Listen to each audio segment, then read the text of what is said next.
কিছুক্ষণ আগে তো শুভেন্দু অধিকারী এসেছিলেন। তোমাকে আপডেট দিয়ে রাখবো, ভবানীপুরে চতুর্থ রাউন্ড শেষ, আর চতুর্থ রাউন্ড শেষে শুভেন্দু অধিকারী ৮৭৬২, মমতা বন্দ্যোপাধ্যায় ১৭,২৪৪, অর্থাৎ চতুর্থ রাউন্ড শেষে কিন্তু অনেকটা বেড়ে গেল। যেখানে আমরা দেখেছিলাম ব্যবধান ১,১২০০ এরকম ছিল, সেই ব্যবধান কিন্তু শুভেন্দু অধিকারীর থেকে অনেকটা বাড়িয়ে নিলেন মমতা বন্দ্যোপাধ্যায়। আরো একবার আপডেট দেব, চতুর্থ রাউন্ড শেষে ভবানীপুরে শুভেন্দু অধিকারী ৮৭৬২, মমতা বন্দ্যোপাধ্যায় ১৭,২৪৪। আর একই সঙ্গে অয়ন, এই মুহূর্তে সাখাওয়াত মেমোরিয়ালের সামনেটাই আমি দাঁড়িয়ে রয়েছি। কত রাউন্ড বাকি আছে বলতে পারবে?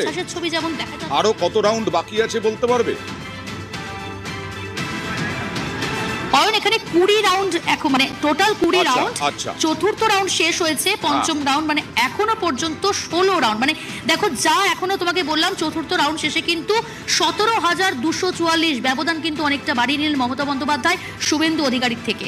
আচ্ছা, আর এখানে কোনো কর্মীকেই ঘেঁষতে দেওয়া হচ্ছে না ধারে কাছে, তাই তো? একেবারে কোনো কর্মীকে, এবং আমি দেখিয়ে রাখবো ২০০ মিটারের মধ্যে তো কোনো কর্মী, কোনো রাজনৈতিক দলের কর্মীরা নেই, কিন্তু ২০০ মিটার ব্যারিকেড করা রয়েছে। সেই ব্যারিকেডের ওপারে সেখানে বিজেপি কর্মীদের উচ্ছ্বাস চোখে পড়ছে। কিছুক্ষণ আগে শুভেন্দু অধিকারী এসেছিলেন তিনি এই সাখাওয়াত মেমোরিয়ালে। তিনি আত্মবিশ্বাসী, তিনি বলছেন শুধু সময়ের অপেক্ষা। কিন্তু এই মুহূর্তে যে ছবিটা, সেখানে শুধু যেমনটা সকাল থেকেই তোমাকে দেখাচ্ছিলাম যে দুর্ভেদ্য দুর্গ, এবং ভেতরে কাউন্টিং চলছে, চতুর্থ রাউন্ড শেষ হয়েছে।